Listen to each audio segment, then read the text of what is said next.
Hello बच्चों, let's study this question. Is it possible that when one end of the rod is heated, then after some time the temperature of the entire rod becomes same? Under what condition would this happen? तो question में बोला कि अगर हम rod की एक and को heat करेंगे, तो ऐसे मान लीजिए एक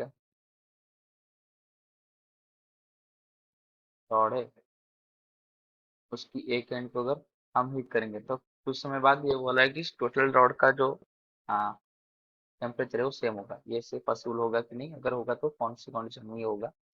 उसके लिए जो की कंसेप्ट है,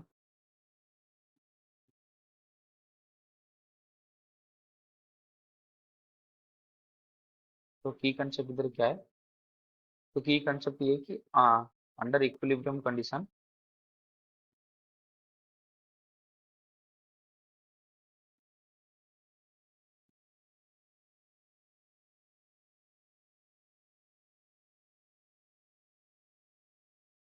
D theta by D L, इसको हम ऐसे बोल सकते हैं कि del theta by del L, जिसको टेम्परेचर ग्रेडियंट भी बोला जाता है, ये क्या होगा, कांस्टेंट होगा। तो क्या है इक्विलिब्रियम कंडीशन, तो मतलब एक रॉड को अगर हीट किया गया ऐसे, तो अगर बहुत देर के बाद देर तक उसको हीट ऐसे करते रहेंगे हम, तो बहुत टाइम के बाद क्या होगा, इक्विलिब्रियम कंडीशन में आ जाएगा। तो इक्विलिब्रियम कंडीशन में क्या आएगा, टीच यानी कि temperature difference divided by length, ये कांस्टेंट हो जाएगा। मतलब अगर सेम इंटरवल ले जाएंगे, मान लीजिए ये 1 यूनिट लेंथ है, ये 1 यूनिट लेंथ है, ये 1 यूनिट लेंथ है, तो ये सारे अगर यूनिट लेंथ लेंथ ले लेंगे तो उसके अंदर जो टेम्परेचर डिफरेंस होगा वो सेम होगा। इसका मतलब टेम्परेचर तो कांस्टेंट नहीं हो सकता, क्योंकि टेम्परेचर एक कांस्टेंट वे में डिक्रीज करते जाएगा। यानी कि इधर अगर 30 है तो इधर 20 हो जाएगा, फिर इधर 10 हो जाएगा, फिर इधर 0 हो जाएगा। ऐसे ही कांस्टेंट वे में डिक्रीज करते जाएगा कांस्टेंट टाइम इंटरवल में।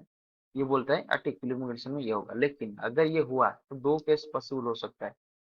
तो पहले तो हो सकता है ऐसे कि del L is very small, तो डेल एल अगर वेरी स्मॉल हो जाएगा, तो इसको हम कर सकते हैं कि ये जो del L by del sorry del theta by del L है,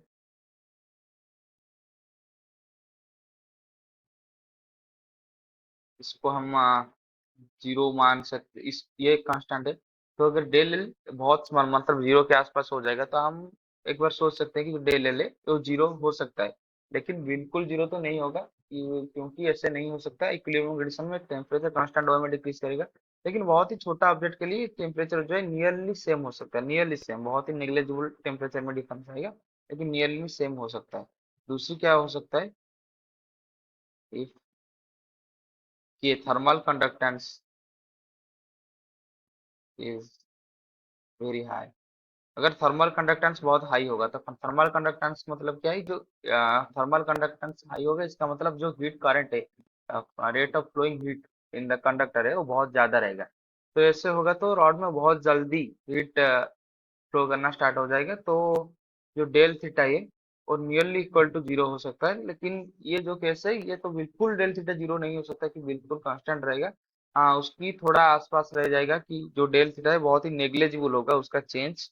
और ये दोनों कंडीशन में हो सकता है।